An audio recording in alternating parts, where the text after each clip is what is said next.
Good morning, all. Today we are going to start our interactive series. In the past 1.5 years, we have done major psychological conditions that can be of benefit to the clients as well as the wider public. Today we are initiating the next step of interacting with the viewers. All this while we have closed this comments as well as we have closed the further interaction, keeping a particular aspects in mind, mainly for the benefit of the clients during this corona period, where there is a restriction on the time where most of the counseling sessions are online. So in order to give an added benefit, we have done these videos. Now we are moving on to the next step of trying to interact with them. A lot of queries that one has when they are looking into the content of the videos. So in order to address that aspect, we are starting with our interactive series. Today's topic that we have selected is on handling negative emotions and thought process. So here mainly the interaction is in English, and those who want to send their queries, they are open to type them in the chat box, and then we will pick up some of the questions. This interactive session is mainly for an hour's duration. Following the topic discussion, we'll have probably 35 to 40 minutes for the question and answer session. So we'll pick up those questions that will be of useful to the major public, and covering common conditions or common doubts, and then that's how we have planned. And then starting with our today's topic, handling negative emotions and thought process. With the modern lifestyle, a lot of changes that are happening very rapidly in terms of the food habits, in terms of the work habits, in terms of the family interaction patterns. So a lot of generation of these negative emotions is invariable. So here, even just to have a meal together as a family is also coming to such an effort. So a lot of these factors, daily factors of more on the mechanization and working in an isolated settings, decreased mobility and decreased direct face-to-face interaction with the people, all these bringing in a lot of loneliness, meaninglessness, and isolation in our lives. So looking at specific conditions which we have already addressed in many videos related to clinical depression, anxiety, personality disorders. So I'll very briefly touch upon those areas. Those who are interested can look into those specific videos in detail, which is available on the website psychotherapyhyd.com. Here I briefly mention and will focus mainly on the major aspects of interpersonal conflicts being the major generation of these negative emotions, and then look into the handling aspects. Then the session is open for question and answers.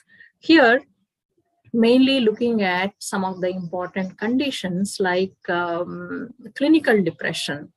So clinical depression is considered to be as the common cold of all the psychological conditions. In fact, 75% of the hospitalization is because of these clinical depression, so widespread, and more so it is in women that the depression is hitting very hard, with more and more complex lifestyles and career choices, and a lot of multitasking that is happening. So a lot of stressors increasing in the modern woman. So leading to a lot of depression as well.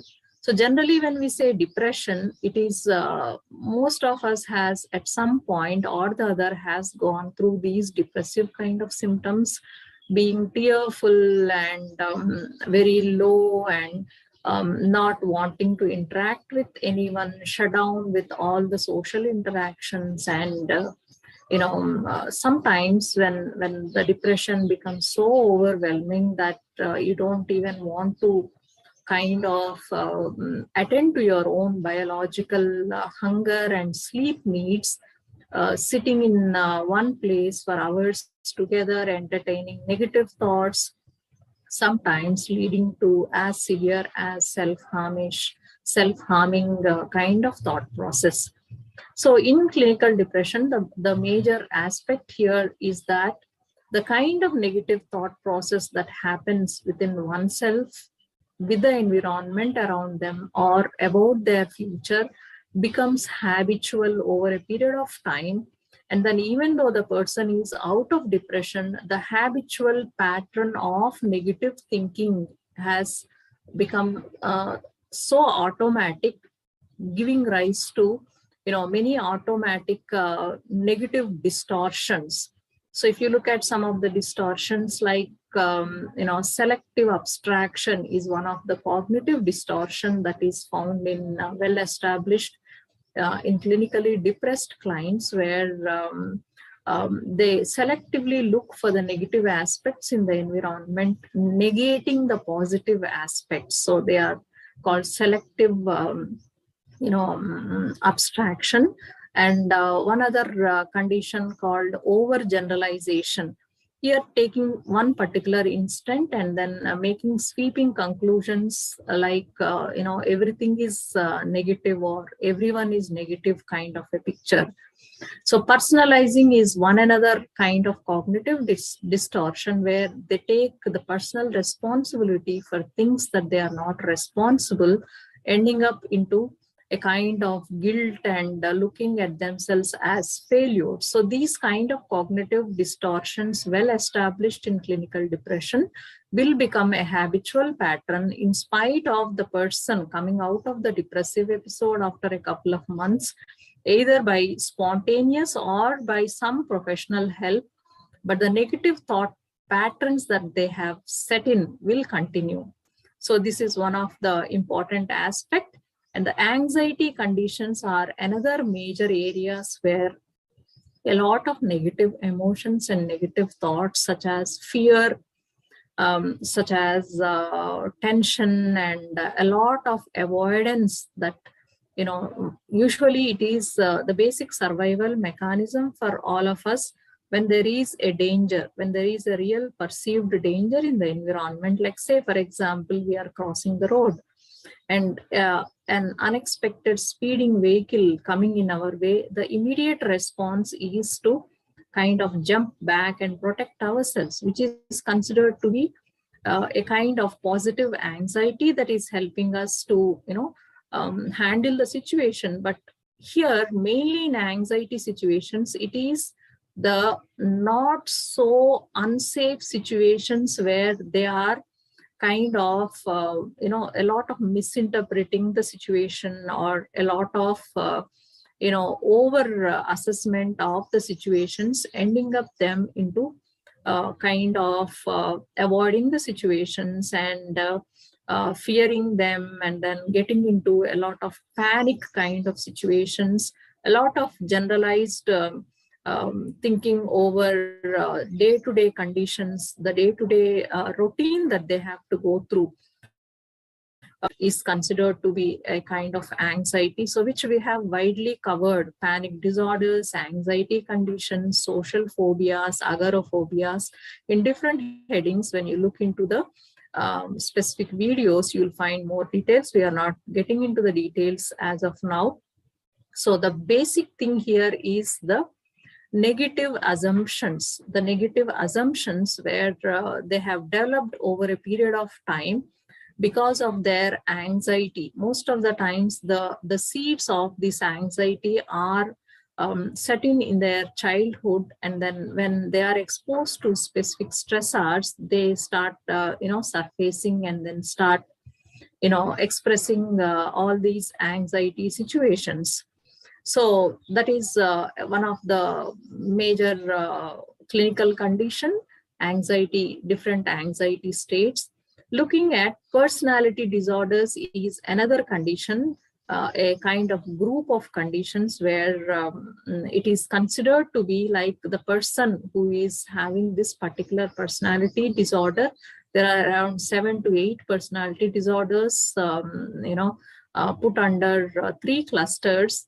um, Here again, the person who is having this particular personality, negative personality traits, don't look at themselves as having a problem. It is the family members or the close family members that they are living with them are mostly affected. So invariably, it poses very low motivation for the person who is having this personality disorder, and then use of a lot of defense mechanisms like a kind of a mask that we all use in different conditions, like trying to give reasons when you are unable to do a particular unable to meet a particular person. We try to rationalize why it happened so and so. And when we are angry on in one situation where you can't express it directly, you try to show that anger like onto something more safer, like your children, or something like that, called projection. So a lot of defense mechanisms one uses as a mask in order to protect themselves from these hurt, from the guilt that they have to go through, from the shame they have to go through. And it is very difficult to break these kind of defenses unless they are willing to or acknowledge or become aware that I want to make changes and become a better person, which is very less likely as they grow in their age. With the younger age groups, to some extent we can work out, but once they are established into an adulthood, it is usually the family members who are more affected than the person who is having the problem in personality disorders. The major area where a lot of negativity is generated, both negative emotions like anger and sadness and frustration, and a lot of negative thought process is generated, is the interpersonal interactions, especially at a family level. So where the interdependence and the emotional dependence on the family members is one of the area where a lot of games, manipulations, a lot of reasoning, rationalization, a lot of emotions run through, bringing in a lot of negativity. Say, hypothetically, if you look at some of the common examples, like say, for example, if there is a couple who has some marital relational strains, where they are unable to solve, and it is becoming more and more stressful for them to handle, can be diverted onto the children in terms of either over involving in the child care, or sometimes blaming the child as a reason for their problems, those kind of things. A lot of manipulations can happen. Like, say, for example, if someone in the family is a very kind of short-tempered person, and then where there can be another family member who is a very provocative kind of person, and then they know that if I do a particular kind of action, or if I say something, that the short-tempered person will flare up, and then they deliberately try to provoke by bringing in that kind of situation. And then the short-tempered person might, flare up in, and a lot of emotional battles happen. The relationships become very stressful, and then a lot of guilt runs in, and this becomes like a cycle. So the reasoning in family relationship is always a circle, circular thing. What started, when started, how it ended is very difficult to pinpoint here. So a lot of these family kind of interactions can bring in invariably a lot of negatives generated.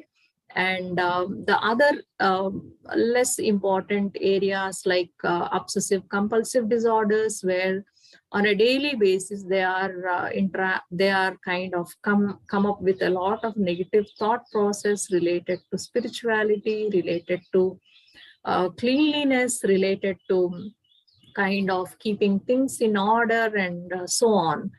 So which I have again explained in the OCD video.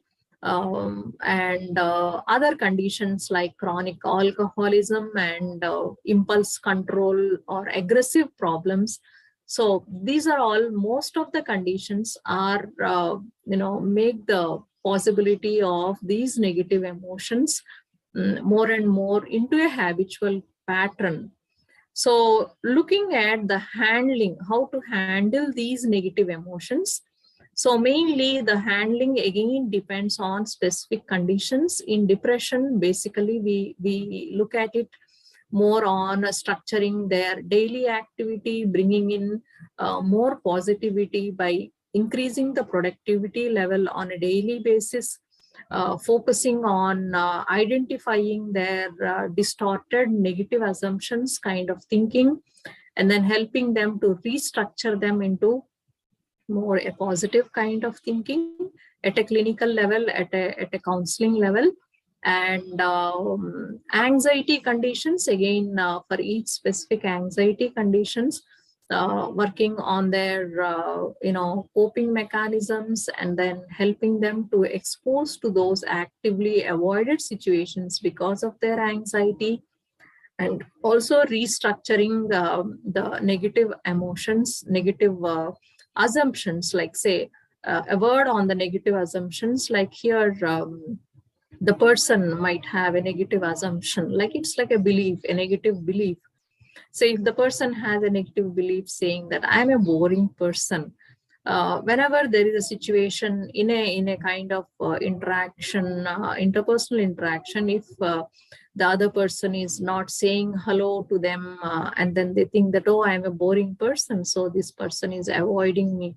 So they come to these kind of conclusions, and then it becomes a kind of generation of a lot of negative interactions and negative kind of exchanges that happen in the interpersonal area.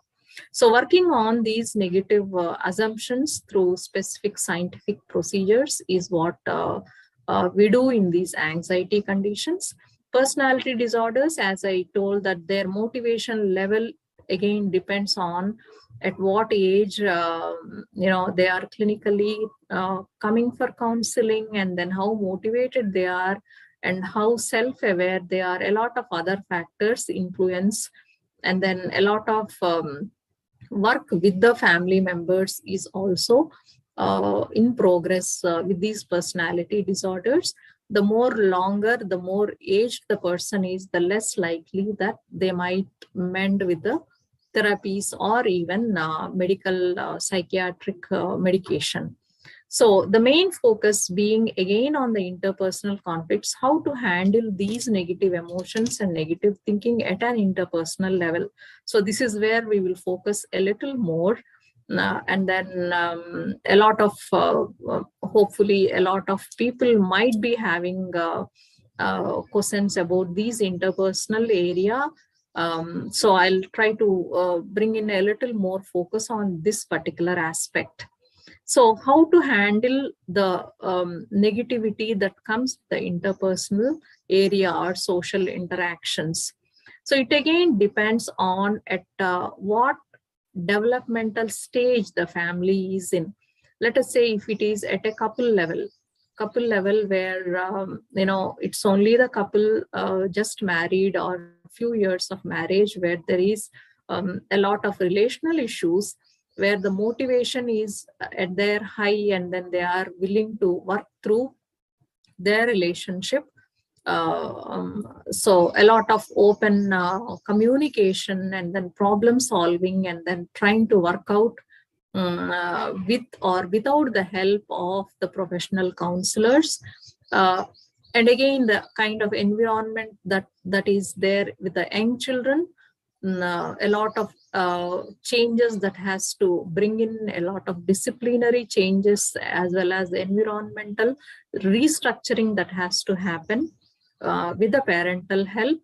And when it comes to teenagers, mainly the most toughest task, not only for the parents, even for us as well. So building this trust in them, trying to bring in the trust, and then going with their own understanding, trying to be more open to their opinions, and then helping them in a much more friendlier way, rather than taking a different approach is more important, rather than the way that we deal with young children or adults.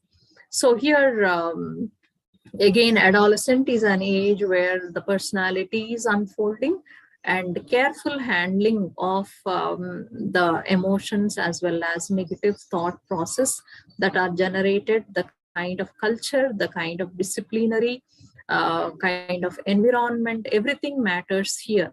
So coming to an adult, the least motivation, if there are the family members are mostly at an adult age, uh, near adult, where they are going to sooner or later going to function at an independent level.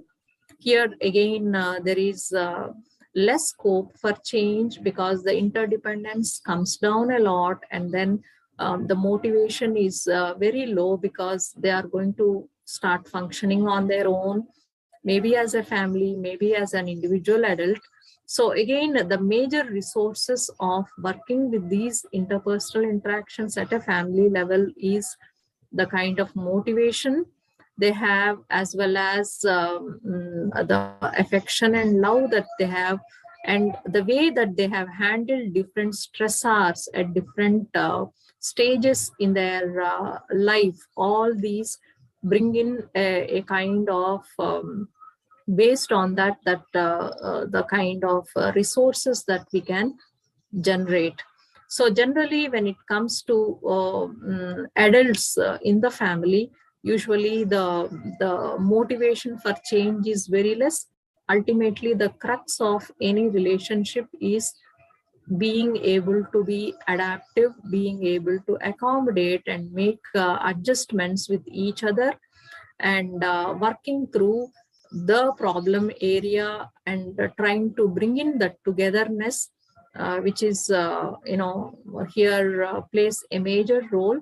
So here, the flexibility that happens and the optimism, the most important aspect is the optimism and willingness towards changing towards whatever is better for them, and able to let go the old baggages and trying to look forward for a better relationship is all very important aspects here.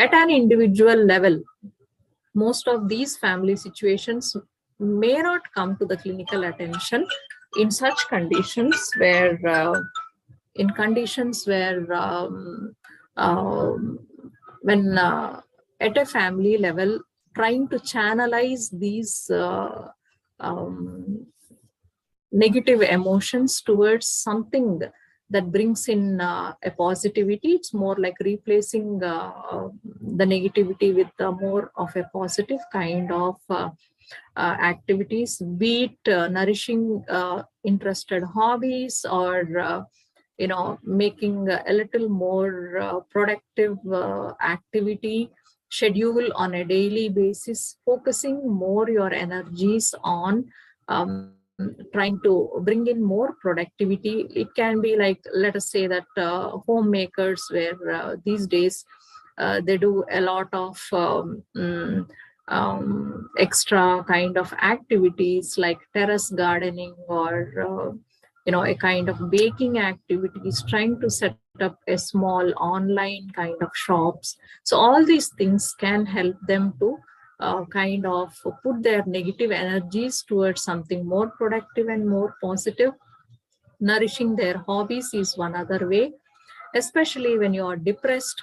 A lot of focus on distracting these negative thought process and trying to kind of focus more on the productivity activities need not be something major. It can be like, trying to do a little bit of sketch of your own negative emotions, trying to ventilate your own feelings, or trying to put down your thought process and try to look at them as to how and what. It's more like acts as, expressing your feelings in a more safer way.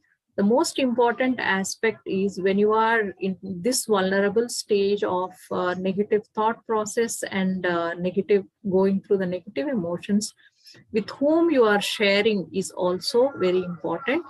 The person that you are sharing should be able to, be someone who can handle them more carefully, equipped to handle more carefully, other than the professional persons, within your own friendships, within your own family members, with whom you are more confident, where you can share, and then the other person can help you in a mature way to handle the situation, will be of a great help. So, other than that, if all these things are not of much help, kindly try to be open to take some professional help or some professional advice. So, this is what I wanted to share in today's session. Hope this would have given some opening for the listeners to kind of start working on their whatever the questions or whatever the queries that they have. Now the session is open for the questions.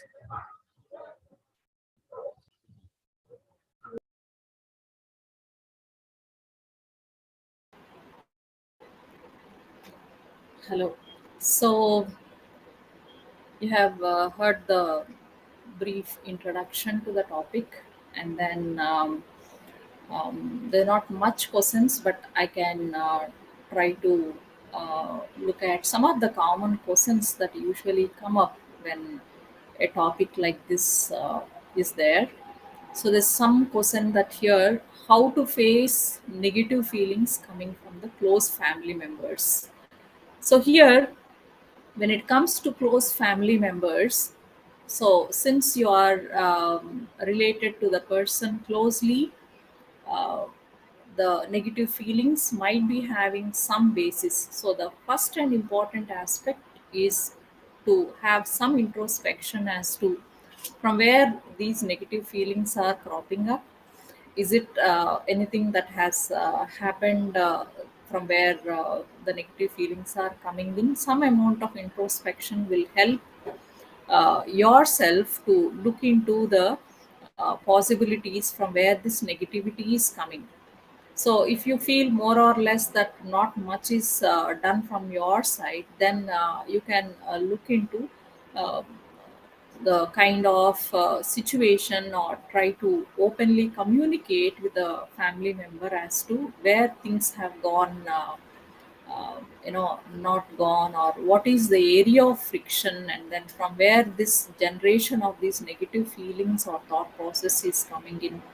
Sometimes when it comes to close family members, there can be a lot of jammed up emotions over years, and then the day to day expression of the negative feelings could be as a kind of, you know uh, unearthing of all these jammed up feelings. So if there is a lot of baggage that you are holding, if there is any relational strain happening, look at that more closely. An open discussion or open communication is the best way of, looking into how to handle or problem solve or resolve the issues. if the other family member is not open to do these kind of constructive ways, then you need to look into how to handle these negative feelings or thought process on your own. Like I said in the brief introduction, that a lot of channelizing of these negative feelings can happen by looking that or turning that negative energy into more positive by putting your energies into the career or something that you feel more productive, and that will help you to handle these feelings and rechannelize the negative energy into something more positive. And then this can be a process where continuously you can look into the ways of putting channelizing your energies. But however, since you are going to live with this family member, at some point or the other you need to address these kind of feelings and then come to some understanding or some solution. A lot of times when it comes to family relationships, a lot of accommodations and readjustments need to happen. So in this process, if a lot of adjustments and readjustments has to happen, whether the adjustments are happening only from your side or even the other person is equally open for this. So all these factors need to be kept into consideration. And if at all the criticism or the negativity continues in spite of all these efforts, so some amount of ignoring of these negativity and then trying to only respond to the positive communication can be other way of handling these negativity. So and then also trying to reduce your reactions whenever there is this kind of hostile or negative kind of emotions coming in. And then you'll have to look at from a more long term perspective as to how you can um, work on your relationship. So looking at the second one, how to control negative thoughts. So the control, the self control is the control that we need to look at here. So when it comes to controlling the negative thoughts, most of the times these negative thoughts or negative emotions can become habitual patterns, which might be having a basis with the previous experiences or past experiences. These control systems are usually when you recognize or when you acknowledge that from where they are coming, and I mean, what are the things that they are springing from. Did I resolve the issues, or did I tuck it under the rug and I just, trying to move on without resolving the issues? So the more you try to do this kind of unresolved kind of issues and then not really trying to solve the problems actively, so the more and more negative thoughts keep coming in, and then the control process is not something that it becomes so automatic that the negative thoughts can become more and more habitual. So in order to bring some control on these negative thoughts, you need to first acknowledge from where they are coming. Is it something specific, or is it coming from a general kind of a lot of things that has happened, or is it something that you can trace from where these negative thoughts are generating, and is there a way that you can work through or problem solve or actively resolve the issues? But sometimes these negative thoughts can be from something irreparable. When such thoughts, like say for example, you may be having some negative kind of relationship with someone very close to you.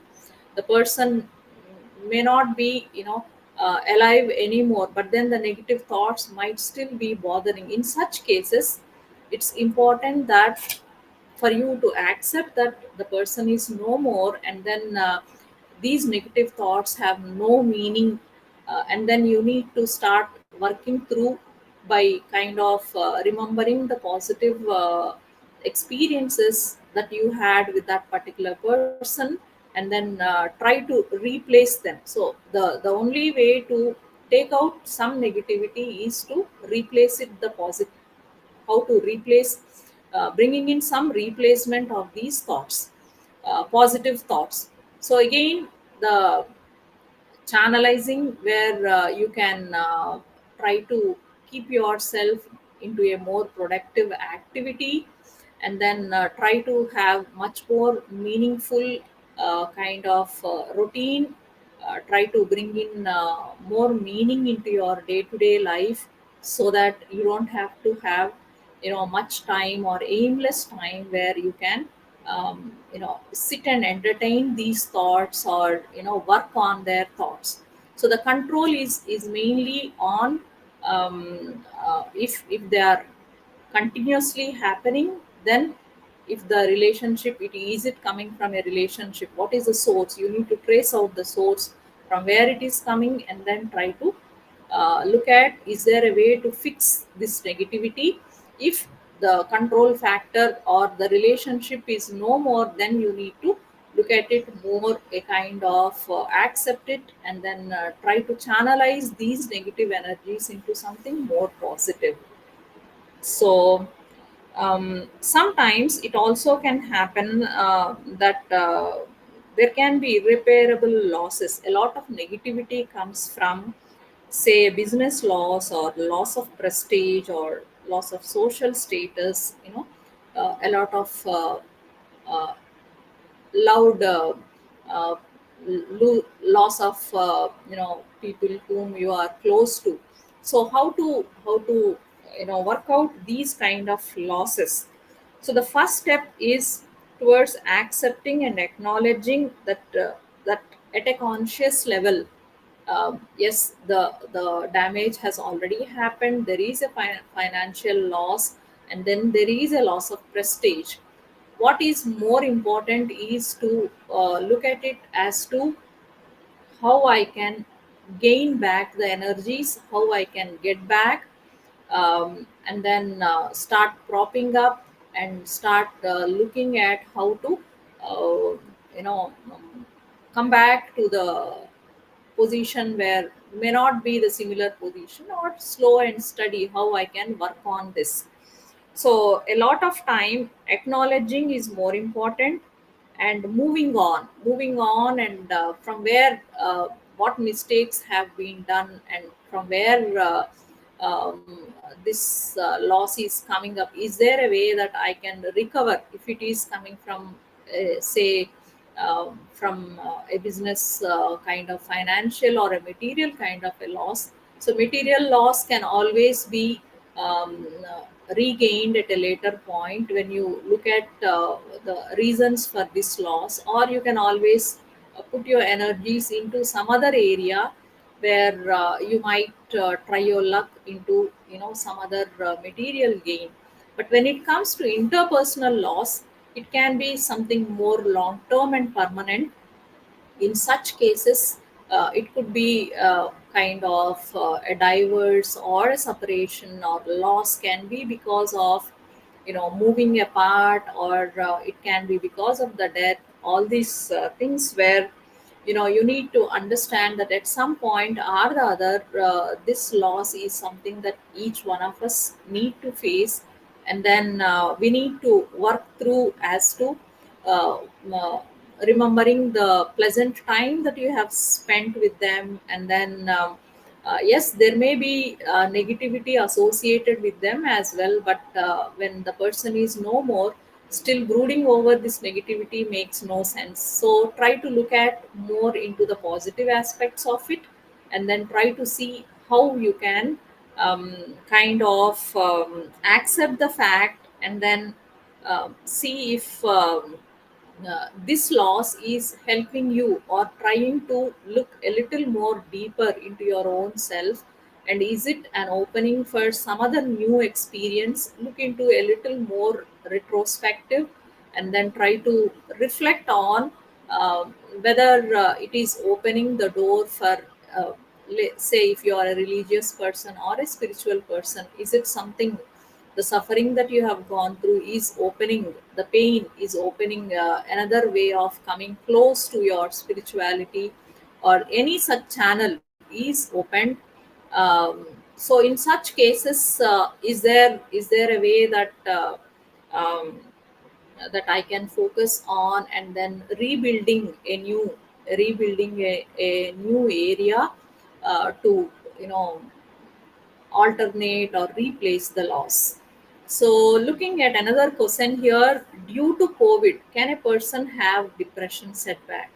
Yes, definitely. Any illness, or even for that matter, if you look at just a fever, or a cold that we have, where our routine is being disturbed, it is definitely possible that we feel very low and depressed.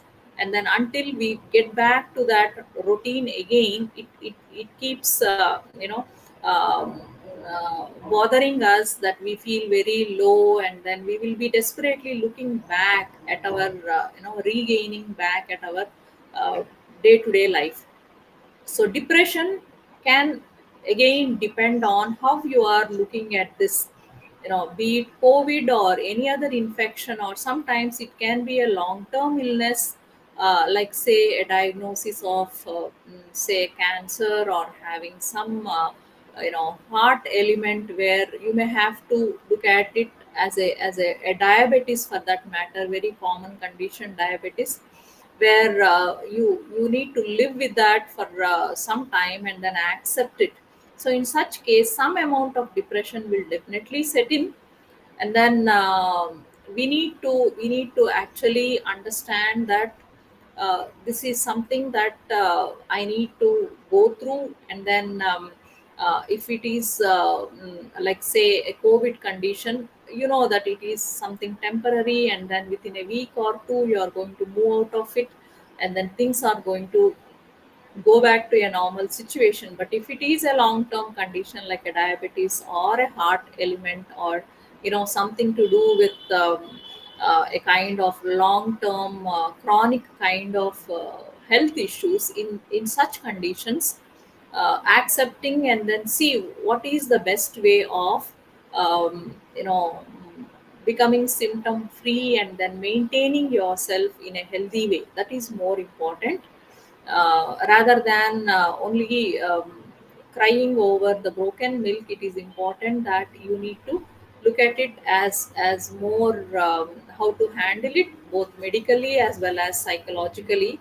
So depression is something that you need to kind of look at it more a kind of temporary kind of situation, and then getting back and then putting your energies back into something more productive, be it talking to someone very close to you, expressing your feelings. It works like this. Let us say that when your house is filled with a lot of unused material and a lot of clutter, what do we generally do? On a festival day, or some Sankranti or some Diwali, you try to clean up the house, and then you try to see what is required, what is not required, is there anything to be replaced, anything to be discarded. Similarly, one need to also look at these negative thoughts, whether they are arising out of depression or any illness, or whether out of any anxiety, like different conditions which I have mentioned in the topic. Any kind of negativity that is coming in, is there a way that I can clean up my negative thought process or negative emotions, like the way that I clean up my house when it is filled with the junk or filled with unused kind of material. So this cleaning process has to happen at different levels, whether it is the day to day life that is affected with your depression, or because is it coming from different kind of past kind of experiences which are adding one over the other. So you have to look at the source from where the depression is coming, and you need to address. If it is interpersonal, you need to try and address it at the earliest, so that it doesn't get jammed up or resurfaces again and again, especially if you are living with the same person, be it your spouse or be it your parent or a sibling. There is a chance that if you don't resolve that, it can crop up in your day-to-day interactions. So it is always, important to identify the source and then try to work out what can be done practically, and then channelize that negative energy into something more productive and positive. So this is what can help you to some extent. But in any case, if none of these are at your individual level, self control level, are of not much use, always be open to take some professional help, so that someone who is out there trying to help you out in a much more objective way, and then that might help you to gain your strengths back. So, looking at some of the other possible questions, um, when negativity is coming from places like social interactions or where you are working outside, how to handle this negativity. Yes, when it comes to family members, there is an emotional connection that you hold. So the effect is a little more stronger. The intensity, how you are affected, can be much more stronger. It is also important that you need to look at when it comes to outsiders, or when it comes to people that you are working with. Usually the relationship is much more formal relationship, and then um, you need to also understand that if there is not much emotional connection, the the way that you have to take it is more from the perspective of more objectively and practically how to solve. If it is related to the friction is coming out of any undone work or unappreciated work, you need to sit with the person, be it a boss or a higher authority. Sit with the person and try to openly communicate, and then try to ask for suggestions and be open to learn. That is more important, where you can try to reduce the negativity. And sometimes if you feel that negativity is coming not much to do with any of your work, in spite of your best efforts, there are still possible negativity coming from the work area. You need to some amount of ignoring, some amount of trying to do your best might help in order to recover these negative feelings. Always trying to focus on what gives you the productivity and builds your positivity. Focus on that rather than trying to repair what you don't have control on. So, looking at a kind of continuation question related to the COVID, can relaxation technique help during the post COVID period? So relaxation has nothing much to do with the COVID, because post COVID generally the kind of symptoms might leave the person a little more tired and little more exhausted and lost energies. So the relaxation is more in terms of, let us say, a light walk, or something to do with you know a little bit of nature walk, kind of uh, you know um, kind of um situations, or just trying to share your feelings with someone close to you, or taking a little more rest, or taking a short break from the work might be of much more help. So relaxation, if you are looking at it as a professional way, doing a yoga or something of surya namaskaras or something more exhaustive, can also you can wait until you regain your energies back, and then you can start them. They are more useful. The relaxation techniques are much more useful for the anxiety condition rather than depressed, because your energy levels are very low post depression, and then it may not be very much recommended for the relaxation, professional relaxation techniques. A small nature walk, or a little bit of breathing might help you to regain the positivity, and trying to slowly uh, gain back your energies and get back to the routine must be of much more help here. So, looking at maybe one more question we can try to cover in the uh, available time. Why is that suffering happens to only some, and uh, they seem to, some of them seem to suffer with no happiness ever in their lives. It appears that they are born to only suffer. One negative experience after one negative experience after, they seem to, some of the people seem to have this kind of pattern, and it always poses the question as to why me, why is it that I am the only person who is suffering while the whole world is happy around. So when it comes to the continuous suffering, it also need to look into a little more deeper and self reflection as to, is it something to do with your own nature, is it giving you the suffering, or is the suffering happening because you are touching on to the wrong side of the relationships, or you're not really being sensitive to your own self, or is there something that is not going well, a little bit of time off, and then look at back as to from where this continuous suffering is coming. So acknowledgement of the suffering is the first step towards resolving.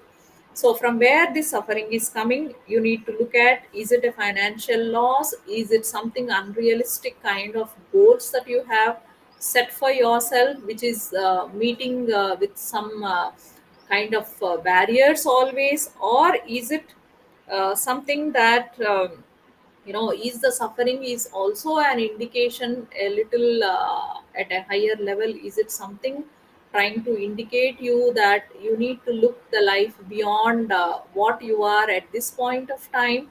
Like, let us say that if someone is having a special child, or if someone has to take care of a kind of long term ill family member, bedridden kind of thing, so it can be a little more stressful for the person who is functional and handling all kinds of activities single handed might become much more stressful in such conditions. So you need to look for some amount of help. Is there a professional way that I can look at, and then is there a way that I can reduce some amount of, or you must have sketched some plan for yourself, be it a career goal, or be it something that you want to kind of planned long term, and then an adverse situation in your life is not really helping you to move towards the goal. In that case, it's also important to relook at your goals, or is there a way that I can focus more on handling the present situation, and then see, once this present situation comes to some understanding, is there a way that I can relook into the goal or alternate my goals. So the suffering always teaches us some kind of lesson, which how open you are for that.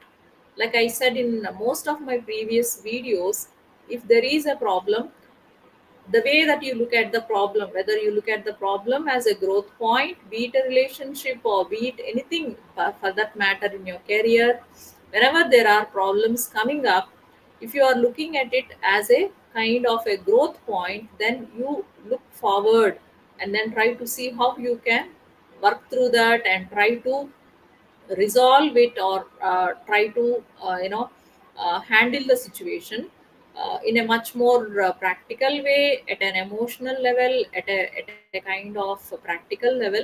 But if you look at that I am the only one suffering, and try to end up into self pity, or trying to look at it more like I am the only sufferer and the whole world is happy while I am only the suffering person, then you will only end up being into self pity and trying to look for sympathy from outside, which may or may not be of much help to you to come out of the suffering. So you need to look for something more long term, and then try to take the lesson. Is there a kind of relooking at yourself, your goals, or Is it opening some other door for you to towards becoming more mature, or some such things might help you to look at it from much more mature perspective. So this is all for today. Thank you so much for the questions, and then we will meet again in the next month, and then any one of you can suggest the topics that can be of practical value to you, so that we can prepare the interactions around that. Thank you so much. Thank you.